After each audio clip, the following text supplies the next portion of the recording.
నా వీడియోలు రెగ్యులర్గా ఫాలో అయ్యే వాళ్ళకి గుర్తుంటుంది.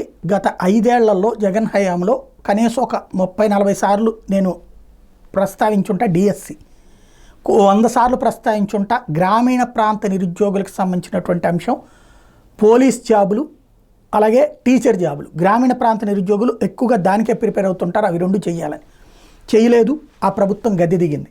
గ్రామీణ నిరుద్యోగుల తిరుగుబాటే వైసీపీ ప్రభుత్వం గద్దె దిగడానికి కారణమైంది. అయితే చెట్ట చివరిలో పోలీస్ కానిస్టేబుల్ రిక్రూట్మెంట్కి ఇచ్చారు, స్పందించారనాలా, లేదంటే కనీసం ఎలక్షన్స్ ముందనన్నా చేశారనాలా, ఏదైనా సరే అదైతే చేశారు. తీరా చూస్తే అది కోర్టుకు వెళ్ళి ఆగింది కానిస్టేబుల్ నియామకాలు.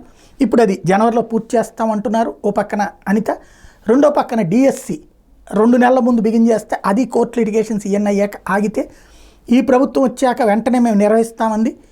అయితే ఇప్పుడు అది ఆలస్యం అవుతుంది. మొన్న వాయిదా పడింది. దానికి లీగల్ కాంప్లికేషన్స్ లేకుండా చేస్తామని మొన్న లోకేష్ ప్రకటించారు. అయితే ఇప్పుడు జ్యోతి రాస్తున్నది ఏంటంటే మరింత ఆలస్యం అయ్యే అవకాశం.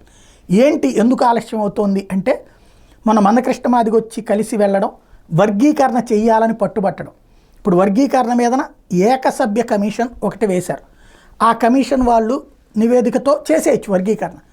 తద్వారా ఎస్సీ వర్గీకరణ చేసి వర్గీకరణకు సంబంధించినటువంటి విధంగానే భర్తీ చేయాలన్నటువంటి దానికోసం ఆపుతున్నారు డిఎస్సి. అందుకోసం లీగల్ కాంప్లికేషన్స్ లేకుండా ఉండటం కోసం ఈ పని చేస్తున్నారు అన్నటువంటి తాజాగా ఫోకస్ అయింది.